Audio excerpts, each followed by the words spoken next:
So the title of my message this morning is Don't Muzzle the Ox. Don't muzzle the ox. If you're there in Deuteronomy chapter 12, let's start in verse 5. But unto the place which the Lord your God shall choose out of all your tribes, put his name there, even unto his habitation shall you seek, and thither thou shalt come. And thither you shall bring your burnt offerings, and your sacrifices, and your tithes, and leave offerings of your hand and your vows, and your freewill offerings, and the firstlings of your herd, and of your flocks. And there you shall eat before the Lord your God, and you shall rejoice in all that you put your hand unto, ye and your households, when the Lord thy God hath blessed thee. So, and at the beginning of the chapter, it's talking about how the heathen were doing. They were worshiping in different places, in the groves and on the high places, and different things like that. And God's telling them, you shouldn't do it that way. You should go into the place that he chooses. And that's where you should bring your sacrifices, your tithes, and all the different offerings. And that's where they would eat together, okay? That's where they would eat, the tithes or the burnt offerings. And we're just supposed to do it anywhere. Now, later on in the chapter, it talks about some of these things could be eaten in their gates if they're too far away, but the tithes were still supposed to be brought to the house. I'm not really preaching on tithing this morning. I like to do that once a year just for our own benefit. I think everybody already knows it, and our church doesn't need money, and when you hear preachers begging for money from the pulpit, it just seems weird, right? God's going to bless the church. God's going to provide for the church, and God will grow the church. We don't need to have a rock band up here. We don't have to have a coffee house in the lobby or anything like that. God will build the church. We just do what God tells us to do, and God will build the church. So that's my first point there, is that the tithes are supposed to be brought to the house of God. Drop down verse 11. Then there shall be a place which the Lord your God shall choose to cause his name to dwell there. Thither shall you bring all that I command you, your burnt offerings and your sacrifices, your tithes, and the heave offering of your hand, and all your choice vows which ye vow unto the Lord.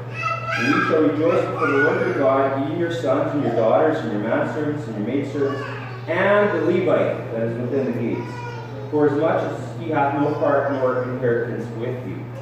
Okay, so you're supposed to bring your tithes and these different things to the house of God. And we're still supposed to do that today. We're supposed to bring our tithe into the assembly, right, to the church. And not just ship it off to some internet preacher somewhere. You can do that with an offering, but with our tithe, we're supposed to bring it to the local church. And one of the reasons they did that in the Old Testament is so that the Levites had something to live off of. Okay? The Levites, they didn't have like a regular inheritance like everybody else. They had an inheritance, but they were kind of scattered throughout the children of Israel. And so, if the people did not tithe, so there's 12 tribes, and only one tribe was the Levites. So there's 11 tribes, and if they each gave 10%, that's approximately it would be 110% of one average salary, you could say. You say, well, why would they get more? Well, in the first place, not everybody's going to be obedient and tithe, right? So, but God provided for the people that worked for him. And that's important. God provides for the people that work for him. And if once we are so blessed as to have a pastor, we should pay him. Okay? Let's drop down to verse number 17. Thou mayest not eat within thy gates the tithe of thy corn, or thy wine, or thy oil, or the firstlings of the herds or of thy flock, nor any of the vows, nor thy freewill offerings, or heave offerings of thine hand. But thou must eat them before the Lord thy God, in the place which the Lord thy God shall choose, thou and thy son and thy daughter, and thy manservant and thy maidservant, and the Levite that is within thy gates. And thou shalt rejoice before the Lord thy God in all that thou puttest thine hands unto. Take heed to thyself that thou forsake not the Levite as long as thou livest upon the earth. God commanded them that they were not supposed to forsake the Levite. They were supposed to take care of the Levite. And the way they did that was to obey God and bring in the tithe and these offerings. Turn to Nehemiah chapter 13. So they were commanded not to forsake the Levite. And it was for their own good, right? Because they needed things, the house of God to run the way that God had designed it. If you're there in Nehemiah chapter 13, if you're still getting there, I'll start reading in verse 4. Nehemiah 13, verse 4. This is a story of after they come back from Babylon and the rebuilding. Okay? And Nehemiah 13:4. Before this, Elisha the priest, having oversight of the chamber of the house of our God, was allied unto Tobiah. And he had prepared for him a great chamber, where aforetime they laid the meat offerings, the frankincense, the vessels, and the tithes of the corn. Notice it said aforetime there. Tithes of the corn, the new wine and the oil, which was commanded to be given to the Levites, and the singers, and the porters, and the offerings of the priests. But in all this time was not I at Jerusalem, for in the 32nd year of Artaxerxes, king of Babylon, came I unto the king. And after certain days came I leave of the king, and I came to Jerusalem, and understood of the evil that Elisha did for Tobiah, in preparing him a chamber in the courts of the house of God. And it grieved me sore, therefore I cast forth all the household stuff of Tobiah out of the chamber. Then I commanded, and they cleansed the chambers, and thither brought I again the vessels of the house of God, with the meat offering and the frankincense. And I perceived that the portions of the Levites had not been given them. For the Levites and the singers that did the work were fled, every one to his field. So we notice there that the Levites hadn't gotten anything to live off of, and they had just gone to their own fields to try to provide for their house. And that's because these people weren't bringing in the tithes into God's storehouse. Verse 11, Then contended I with the rulers and said, Why is the house of God forsaken? And I gathered them together and set them in their place, then brought all Judah the tithe of the corn, and the new wine, and the oil unto the treasuries. So then he set it up again, and it started coming in again, and then the Levites had something to live off. Now, in the New Testament, we don't have Levites, but we do have pastors and deacons if the church is big enough. And those people need to have a living too, especially once they're a full-time pastor. How are they going to live if they don't get some money from the church, right? So God has instituted this. Now, pastors are a very important part of this, but I'm going to get a little deeper into it. These kind of things aren't written just about pastors. Let's go to 1 Timothy chapter 5.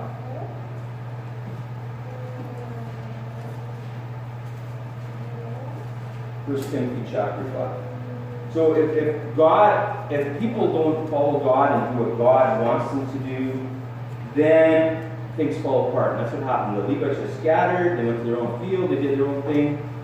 And let's see what the New Testament says here. 1 Timothy chapter 5, verse 1, Rebuke not an elder, but entreat him as a father, and the younger men as brethren. The elder women as mothers, younger as sisters, with all purity. Honor widows that are widows indeed. Okay, so the first thing I want to mention is honor. That's actually talking about paying money out, okay? So you're saying support a widow. Okay, that is a widow indeed. Because her husband died, she doesn't have anything to live off of. So the church should be supporting a widow. Okay, because they don't have any money to live off of. But if any widow have children or nephews, let them learn first to shew piety at home, to requite their parents, for that is good and acceptable before God. So if that widow has, relatives, they're supposed to support the widow. Okay? Then the church isn't supposed to. It's the widow's family that's supposed to do that. Now she that is a widow indeed and desolate trusteth in God, and continueth in supplications and prayers night and day. But she that liveth in pleasure is dead while she liveth. And these things give in charge that they may be blameless.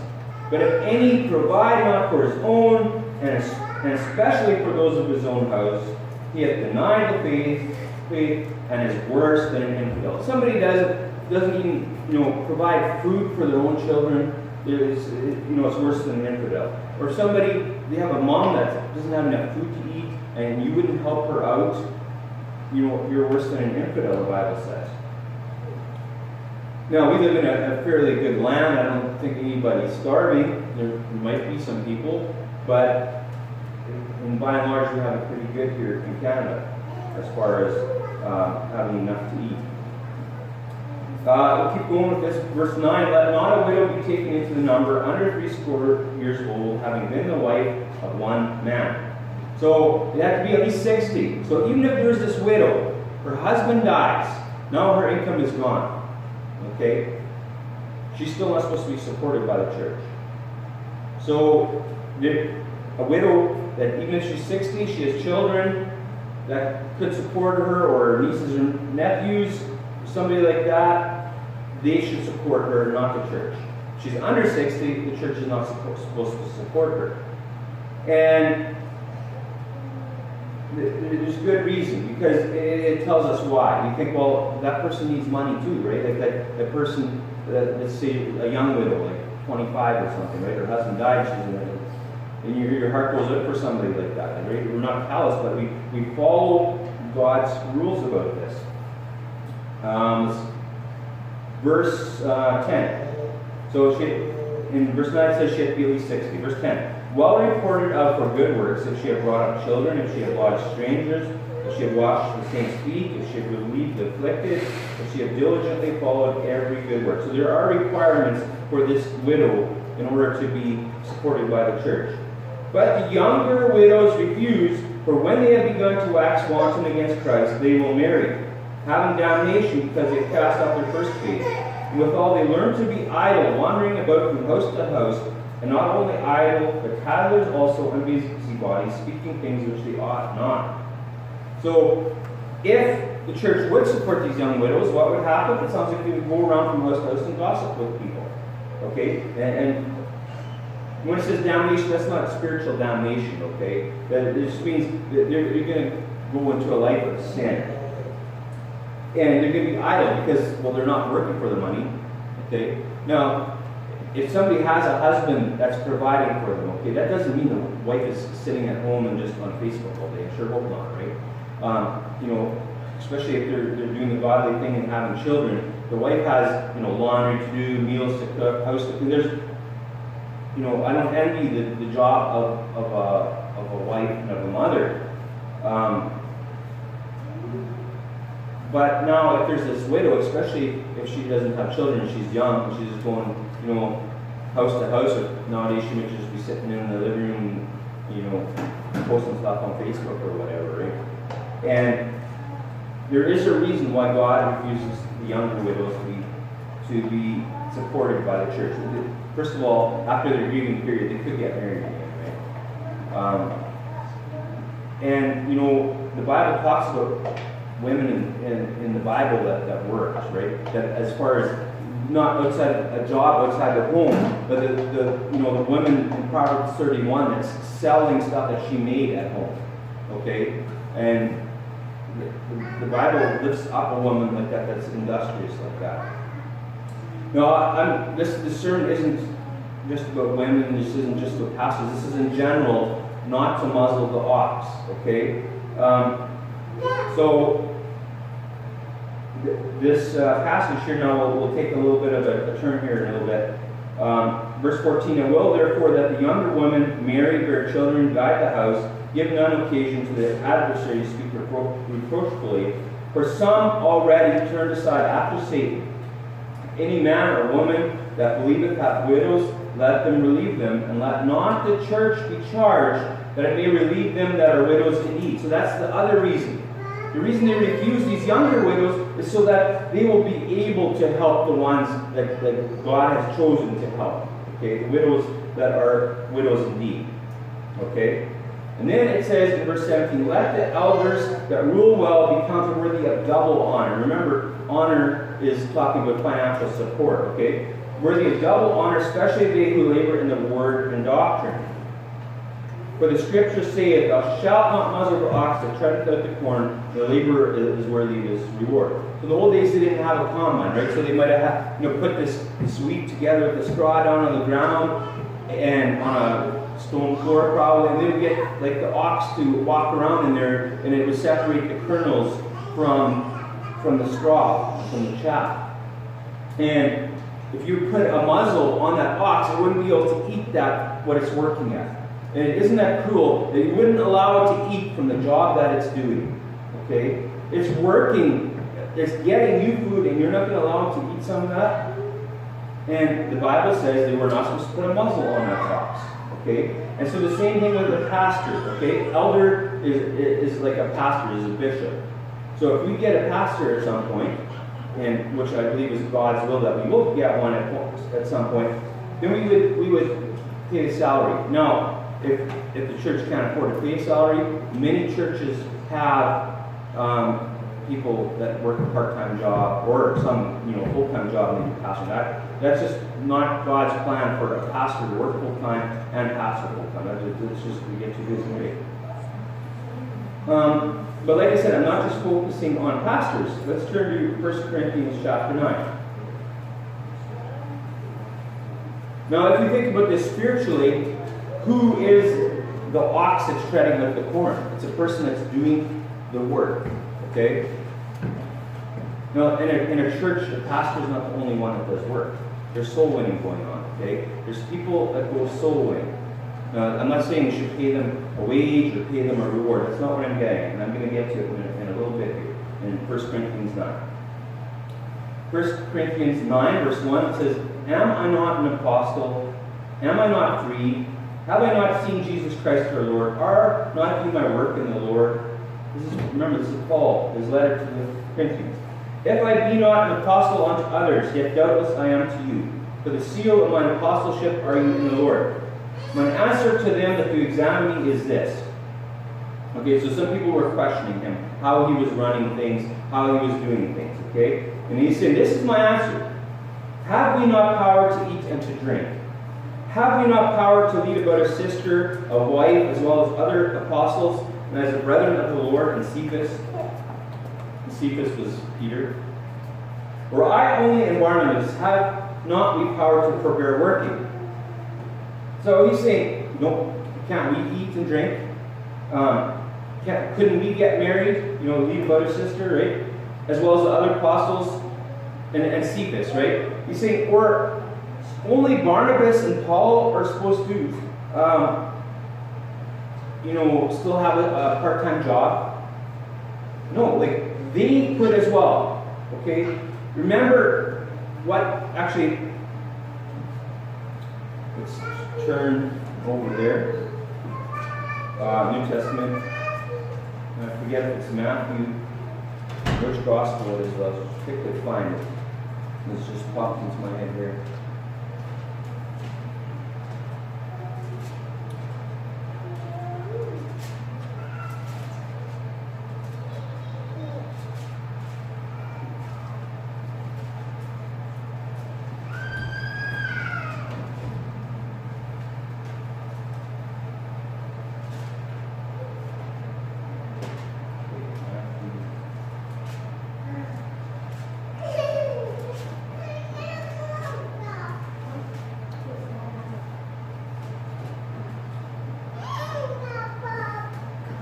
I think I'm wrong. I think it's Luke.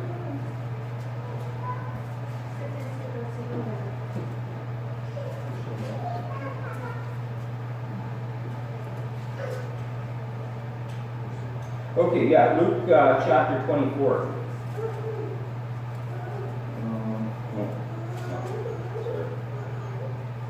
Maybe I'm not finding. I'm looking for the story where Jesus appears to them while they're fishing. If anybody has it there, just shout it out. Well, actually, yeah, I thought it wasn't in John because we've been going through John. It's John chapter 21. And I don't want to get into this too much because I'm going to be preaching about this on Thursday. But Peter and the disciples, they went out fishing, right? After Jesus was crucified, they went out fishing, right? Peter says, I go fishing, and a lot of these disciples came with him, right? And that was their job, like Peter and Andrew and James and John, I think those four at least. I might be getting one of those, but I'm pretty sure it was those four. they had a job. Like their dad had this, they had ships and stuff, and they went out fishing. That was their livelihood. That's how they earned money. And in 1 Corinthians 9, Peter, Cephas, he's already forbeared working, as in working a secular job. He's working full-time in the ministry. And Jesus says 3 times to him in John 21, he says, lovest thou me, right? And then they say, yeah, Lord, and he says, feed my sheep, right? And then he asks him again, he says, feed my sheep. And the first time he says, feed my lambs. Okay, that was supposed to be his full-time job. He wasn't supposed to mess around fishing for a living anymore. And the reason I bring that up is because Paul brought it up here. He says, am I and Paul, or am I and Barnabas the only ones that are supposed to still work a job? Okay, I guess he must be getting some questions. People are questioning how he's doing things. And I think any person that's trying to do something good for God, there'll be detractors that'll try to bring in questions and kind of slow things down, drag things down, right? And he's saying, can't I do what the other apostles are doing? Why would I be the only one that has to work the job? Let's go back to 1 Corinthians 9. So in verse 7, it says, who goeth a warfare any time at his own charges? Who planteth a vineyard and eateth not of the fruit thereof? Or who feedeth a flock and eateth not of the milk of the flock? See, who's going to fight a war and he's supplying all this stuff, okay, with his own charges? Now, we are fighting a war today, okay? In 1 Timothy 1:18, the Bible says, this charge I commit unto thee, son Timothy, according to the prophecies which went before on thee, that thou by them mightest war a good warfare. And I'm going to keep staying in 1 Corinthians 9 there for a while. So he's telling Timothy, according to prophecies which went before on thee, that thou by them, using the word of God, you can might war a good warfare. You can fight a good fight, right? And that's what Paul says. He says, I have fought a good fight in one of his epistles. In 2 Corinthians 10, you can just flip the page. Oh, sorry, you're in 1 Corinthians. But in 2 Corinthians 10, verse 3, the Bible says, for though we walk in the flesh, we do not war after the flesh. For the weapons of our warfare are not carnal, but mighty through God to pulling down strongholds. Okay? So we are fighting a war, and this is the weapon we're using, right? This is a two-edged sword. And what we're doing is we're trying to get rid of wickedness. And how do we do that? Like yelling at people, you're a sinner, you're so bad. No, we're not recomforting. We're telling them the good news that yes, they're a sinner and they deserve to go to hell, but they can, through faith in Jesus Christ, they can get saved. So we're trying to fight a warfare. Now, in 2 Corinthians 4, verse 7, it says, but we have this treasure in earthen vessels. Like we've got earthen vessels, that the excellency of the power may be of God and not of us. Okay? So, if you're humble enough to realize you understand you're imperfect, you've got shortcomings. Okay? I definitely know I do. And he's saying, we have this treasure, like this water of life in earthen vessels. Okay? We can get people saved, but we have shortcomings. But that the excellency of the power may be of God and not of us. So God gets the glory. We don't. Because we know for sure, if I get somebody saved, it's not because I'm such an eloquent speaker, or I'm so good looking, or I'm so smooth. No, it's because God's word has power. And we are fighting a war, and we're trying to pull down these strongholds. And if you go back to 1 Corinthians 9, verse 7, it says, who goeth a warfare anytime at his own charges? Like, who's fighting a war, and like, do you make a soldier buy and pay for his own gas to fill up his tank? Okay? Do you make a soldier go and buy his own bullets to shoot? No, because if you did that, he only has a limited amount of money. I can only travel this far, I can't travel to the front line. Or I can only afford to buy 10 bullets, so I'm going to shoot, and after I'm done my 10, sorry for calling bullets, or cartridges, okay? Bullets are the things that fly at the end. So, he's used up his ammunition, he's out of money, he's going to go back home. There's a reason why the government supplies the supplies that a soldier needs, okay? Because you can get more work done if you supply a soldier. Now, I don't know how much you guys know about history, okay? So in World War II, Hitler was trying to take over the world in Germany, right? And you know, towards the beginning of the war, he attacked Poland. And he made a deal with Russia, okay, let's not be against each other, but let's work together. So Poland got invaded, one side from Hitler and Germany, the other side from Stalin and Russia, right? I think it was Stalin at that time. And so they fall very quickly. But later on in the war, you know, after France has been defeated and different things like that, he turns on Russia. And at the beginning, he's making good headways. He just, you know, the Blitzkrieg, he's just moving, gaining territory. But then, something happens. They had something called, let me see if I can find the word here. And I'm probably saying it wrong. Rasputitsa. Okay? Basically, that's the heavy rainy seasons in October. And at that point in time, they were carrying a supply of still horse-drawn carriages a lot of the time. And they were getting, their carriages were getting stuck in the mud. Okay? And their tanks would get stuck in the mud as well. So they started bogging down.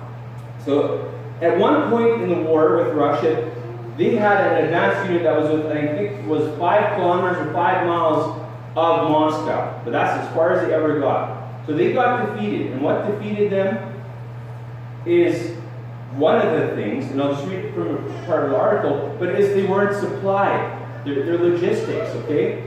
It says here, logistics was another hugely important factor in the German defeat. No matter how fast or far the fighting formations advanced, they were dependent on timely supplies of fuel and ammunition, right? They had mechanized warfare. They had these really good tanks, but they needed fuel, okay? And they needed ammunition. And you can't carry unlimited ammunition in a tank, or a soldier can't carry unlimited ammunition on his person, right? They have to be resupplied from the rear. And this became an ever greater problem as the army progressed deeper into Soviet territory and further away from its railhead. So I won't read this whole article to you, but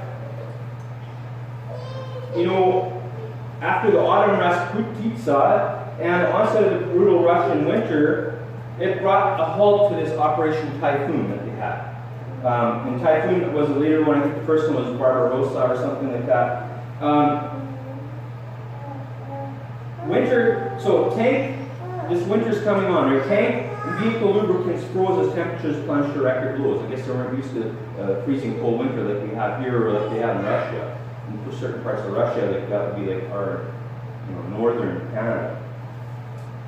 Winter clothing supplies were held up in Poland. They needed these warm jackets and stuff, and gloves and boots and stuff, but they were held up in Poland. As fuel and ammunition took priority. They're sending these soldiers fuel and ammunition. You still go fight, even though you're freezing cold. And it says here in this article, if anything symbolizes the failure of Barbarossa, it is the image of inadequately equipped German troops shivering in the snows before Moscow. Now, obviously, it was of God's will that they weren't supplied, right? They're just looking at it from an earthly standpoint. If they would have had the supplies, they might have taken down Moscow, and then Russia probably would have fallen very quickly. But they didn't have the winter clothes, they didn't have the proper lubricants, and they weren't getting fuel and ammunition like they should either. So they weren't being supplied properly. A soldier needs to be supplied. Okay? It says, who goeth to warfare anytime at his own charges. Keep your thumb or your finger in 1 Corinthians 9. Let's go to Genesis chapter 14. Genesis chapter 14.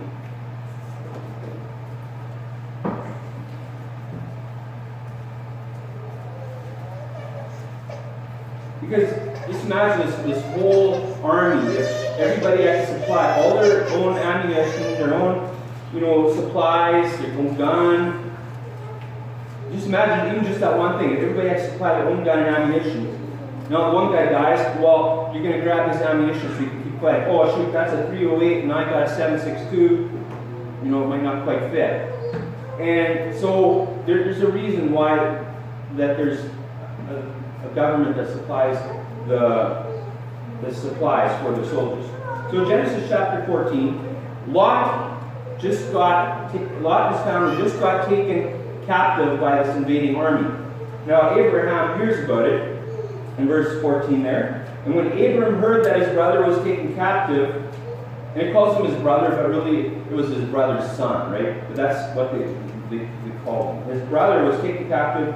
He armed his trained servants, born in his own house, 318, and pursued them unto Dan. And he divided himself against them, he and his servants by night, and smote them, pursued them unto Hobah, which is on the left hand of Damascus. So he had 318 servants, and they were trained, and he armed his trained servants. They didn't all have to scrounge up their own swords and bows and whatever they used.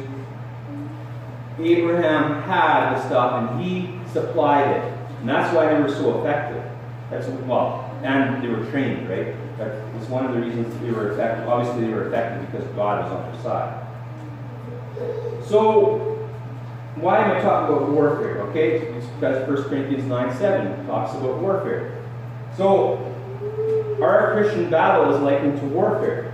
But then it goes on and says, "Who planteth a vineyard and eateth not of the fruit thereof?" So you can go plant this vineyard, you're going to plant all these grapes, and you're not even going to be allowed to eat any of those grapes. That doesn't sound very fair, does it? Or, "Who feedeth a flock and eateth not of the milk of the flock?" Okay? So you're feeding a flock of goats, okay? And you're milking the goats, but you never get to have any of the milk. Your boss sure wouldn't be very nice if you're working for a goat dairy. Or if you're feeding a herd of Jersey cows, you never get to have that nice, A2 milk, right? The nice good milk with the cream on top. You could never have any of that. It just wouldn't be fair. But then in verse 8 it says, "Say I these things as a man, for saith not the law the same also." So he's defending himself against these people that are questioning how he's running things. And he's giving them reasons, and he's saying, is it just me that's saying it, or doesn't the Word of God say that too? Okay? And he says, "For it is written in the law of Moses, thou shalt not muzzle the mouth of the ox that treadeth out the corn." That God take care for oxen. He's saying, it's written in the Bible, you're not supposed to put a muzzle on this ox. And you think God really cares that much about, cows? "Or saith he it altogether for our sakes?" He's saying, is the reason he wrote that, it's for our sakes. Is that the reason? And for our sakes, no doubt this is written. He said, that's why it was written. It wasn't for the ox's sake. It was for our sake that was written in the Bible. That he that ploweth should plow in hope, and that he that thresheth in hope should be partakers of his hope. And what is soul winning? We're plowing, we're planting seeds, we're watering seeds, we're pruning, and hopefully we get to do a lot of harvesting. Okay? And the Bible is saying, he that ploweth should plow in hope. Should be able to plow in hope that if it's a physical plowing you're doing, that you'll be able to eat from the harvest. Now, our harvest, we don't eat them, right? Like, that'd be weird. But we should be partakers of the gospel. Verse 11, "If we have sown unto you spiritual things, is it a great thing if we shall reap your carnal things?" So he's saying, if him and Barnabas, they have sown unto them spiritual things, and is it a great thing if they get to have some of their food and so on, right? "If others be partakers of this power over you, are not we rather?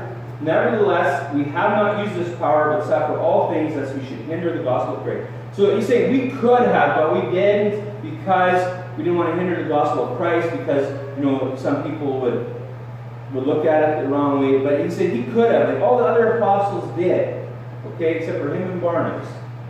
"Do ye not know that they," now he's bringing it to the Old Testament, "do ye not know that they which minister but holy things live of the things of the temple, and they which wait at the altar are partakers of the altar? Even so hath the Lord ordained that they which preach the gospel should live of the gospel." Everybody that preaches of the gospel should live off the gospel. Now, I'm not saying people that preach the gospel, we should start paying people. I'm not saying that at all.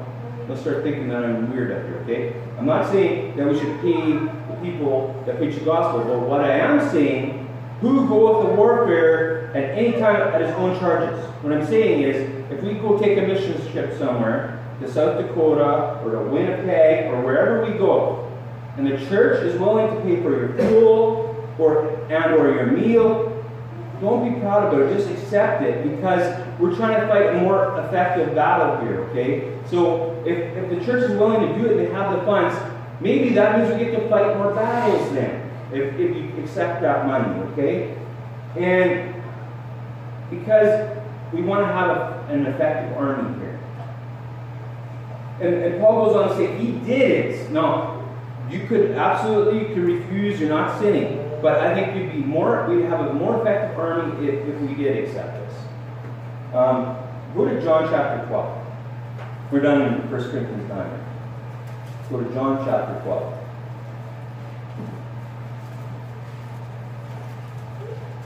And remember, why are we preaching the gospel? Well, for one thing, we don't want people to go to hell. Number two, and I'll just read for you because you already moved from 1 Corinthians. But Paul said, for if I do this thing willingly, I have a reward. But if against my will, dispensation of the gospel is committed unto me. He's saying, if he does it willingly, he gets a reward. We want those rewards in heaven. Now, if we work on this earth, and sometimes it's so easy, especially for me too. I get bogged down in all the things I want to get done, fix this on my house, and I want to plant a garden, whatever. But we always got to rewind and I want to serve God too. And that should be our first priority, not just as a second thought or as just a thing that we do when we have a little bit of time left over. John chapter 12, start verse 1. Then Jesus, 6 days before the Passover, came to Bethany, where Lazarus was, which had been dead, whom he raised from the dead. There they made him a supper, and Martha served. But Lazarus was one of them that sat at the table with him. Then took Mary a pound of ointment of spikenard, very costly, and anointed the feet of Jesus, and wiped his feet with her hair. And the house was filled with the odor of the ointment. Then saith one of his disciples, Judas Iscariot, Simon's son, who should betray him, why was not this ointment sold for 300 pence and given to the poor? This he said, not that he cared for the poor, but because he was a thief and had the bag, and bare what was put therein. So Judas is objective. Like, why is she wasting this ointment? It could have been sold for a lot of money, for 300 pence, like 300 days' wages, and you could have used that money to give to the poor. But what does the Bible say? Did he really care about the poor? He didn't care about the poor. The Bible said he was a thief, and he had the bag, and he had the money that was put therein. Okay? Then said Jesus, let her alone. Against the day of my burying hath she kept this. For the poor always ye have with you, but me ye have not always. So yes, it's good to feed the poor, but Jesus is more of a priority. Okay? You always have the poor. But why is Judas saying this? Because he was a covetous person. He loved money, and the love of money is the root of all evil. In the parallel passage of Matthew 26, they said, to what purpose is this waste? He's saying, this is a waste of money, what you're doing here. Because you could have sold it for a lot of money and given it to the poor.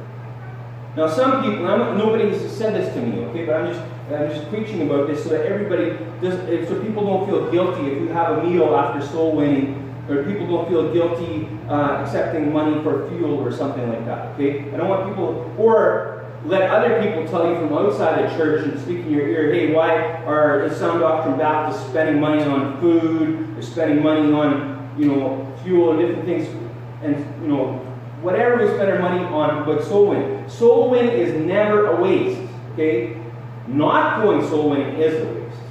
Okay? Now, if people from other churches or wherever they are, they want to tell us we're wasting money, on these mission trips, and we're going to have a meeting later with the men, and I hope we want to go on more mission trips, okay, than we did last year.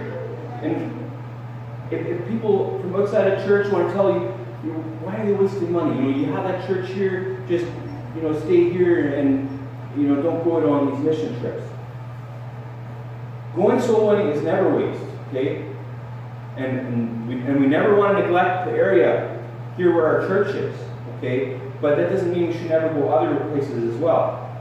But so going soul winning is not a waste, but not going soul winning is a waste. The Bible says in Proverbs 10:5, he that gathereth in summer is a wise son, but he that sleepeth in harvest is a son that causeth shame.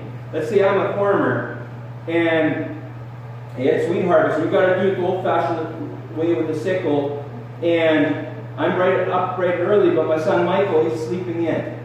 But all my neighbors are helping me, but my son's sleeping. Wouldn't that be embarrassing to me? That'd be very embarrassing to me. That's what this Bible is saying here. If you have a son that's sleeping during the harvest, it's cause a shame. Proverbs 20, verse 4. The sluggard will not plow by reason of the cold, therefore shall he beg and harvest and have nothing. Okay?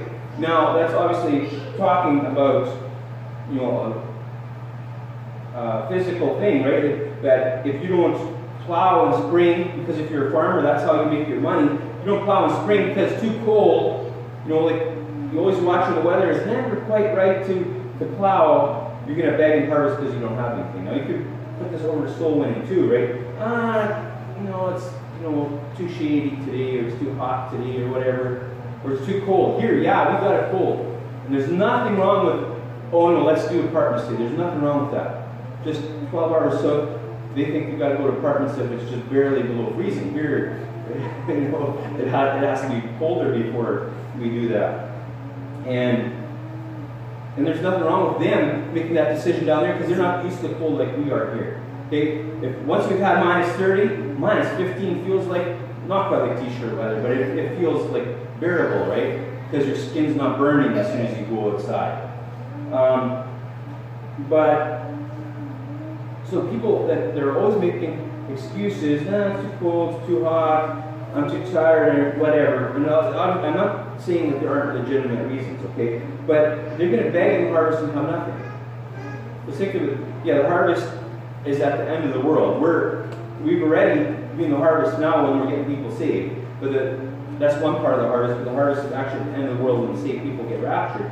And then we're going to be standing there and like the people that are sluggers like this, and look around and, okay, why is everybody else congratulating each other and I got no rewards? It's because you didn't plow in when it was time to plow. But remember, thou shalt not muzzle the ox when he treadeth out the corn. And that's the whole thing about my sermon is not just that pastors should get paid. Yes, they should get paid. Okay, deacons should get paid if your church can afford that, but also that the church should supply the ammunition for the soldiers and the fuel for the soldiers. Okay, if that fuel comes in the way of KFC or pizza, that's the fuel. What's the ammunition? Well, you got Bibles and so many materials and so on. The fuel is also just fuel getting there. Because let's say we go to, let's say we plan a trip to South Dakota. I'm not saying we're planning, but let's just say we do a trip to South Dakota where we've been before. I think we'd have more people that are willing to go if the church pays for the fuel, the lodging, and the food than if we didn't, because not everybody can afford to take a trip like that. It's already a sacrifice just taking time off of work, right? Because now you're using up your holiday time, and some people even have jobs that they don't even get paid for holiday time, right? So that's enough of a sacrifice, just your time. So let the church pay for the rest of that, if they're willing. You don't expect it, but be very thankful and humble enough to accept it. Let's go to Luke. Let's go to Luke chapter 10.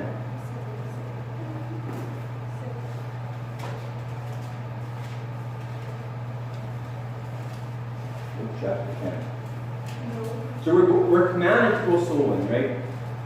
And obviously, people are at different stages in their walk with God, and we should never look down on somebody that's not going soul winning. Okay, that's not what my message is about. I'm just saying that I think we could fight more battles if we do supply soldiers. Let's start in verse 1 there, Luke 10. After these things, the Lord appointed other 70 also, and sent them 2 and 2 before his face into every city and place, whither he himself will come. So he's choosing another 70, okay? And he's saying, you guys, you should go to every city and place, right? Where he would come later, okay? Therefore say unto them, the harvest truly is great, but the laborers are few. Pray ye therefore the Lord of the harvest that he would send forth laborers into his harvest. So it's not like, okay, only the 12 disciples, only the 70 apostles, those were only pastors, or those are the only ones commanded to soul winning. No. You're supposed to pray that God would send more laborers to the harvest. Go your ways, be told, I send you forth as lambs among wolves, carrying neither purse, nor scrip, nor shoes, and salute no man by the way. And into whatsoever house ye enter, first say, peace be to this house. And if the Son of Peace be there, your peace shall rest upon it. If not, it shall turn to you again. And in the same house remain, eating and drinking such things as they give, for the laborer is worthy of his hire, going on from house to house. And into whatsoever city you enter, and they receive you, eat such things as are set before you. They were told, and this is a miracle, right? At this point, they were supposed to, they were supposed to carry a purse or scrip or shoes, right? They weren't supposed to go supply. They were just supposed to go and preach. This was a miracle. But they were supposed to come to a city, and somebody invites them to stay at their house. They're supposed to stay at that house, not go from house to house to house. And they're just supposed to eat what they get at the house. Okay, these people are supplying them food. And so at this point, Jesus is trying to show them they're not going to lack of anything. Okay? Even if they don't have anything, they're not going to lack. But then you skip ahead to Luke chapter 22, and he brings us up what took place here in Luke chapter 10. So Luke 22, he's reminding them about what happened in Luke chapter 10. Luke 22, verse 35. And he said unto them, when I sent you without purse and scrip and shoes, lacked ye anything? And they said, nothing. Then said he unto them, but now he that hath a purse, let him take it, and likewise a scrip. And he that hath no sword, let him sell his garment and buy one. For I say unto you that this that is written must be accomplished in me. It is reckoned among the transgressors, for the thing concerning me have an end. So it isn't that missionaries should go unsupplied now. This was to prove a point. And he's saying, now, take your supplies along. Okay? We're not just sending a missionary out into some foreign land or even close by unsupplied. We're going to supply them with the things that they need, and then so that the work of God can not be hindered, but it can grow, it can prosper. And that people are willing to go harvest, so they can plow and hoe. They're not like this person that plants a vineyard and you can't even taste, a grape, or has this flock and can't taste the milk. Nobody is expected to go and have a war of their own charge. And so, our soul winners, if we take a mission trip, we should not expect them to feed themselves and to supply all their food. If they do, let them be blessed for that. But we should, if the church is willing to do it, nobody should feel bad about it either. And sometimes people might think, well, should we really be buying, a meal after some event? Yeah, let's do it. In the Old Testament, the Levites, you bring your food to there and you eat together with the Levites, and the Levites ate of that food. So it is biblical. We shouldn't feel bad about it, and instead we should humbly accept when we're supplied with material. So let's pray. Thank you, God, for your word, and thank you for supplying every need that we need in this world. And, you see in the Bible that I don't remember who said it, but that they've never seen a righteous person begging bread. They always had something to eat. And thank you for being very generous to us and blessing us more than what we deserve. And just help us to get many things done for you this year. Help us to bring the gospel to the lost, and help us to get people saved, and also have good fellowship in this church, and also when we go with soul winning, and just help this church to grow, and help us to get a pastor, Lord, so that this church can get better established and to grow even more. And your will be done, and just continue to bless us and help us have a good day in Jesus' name.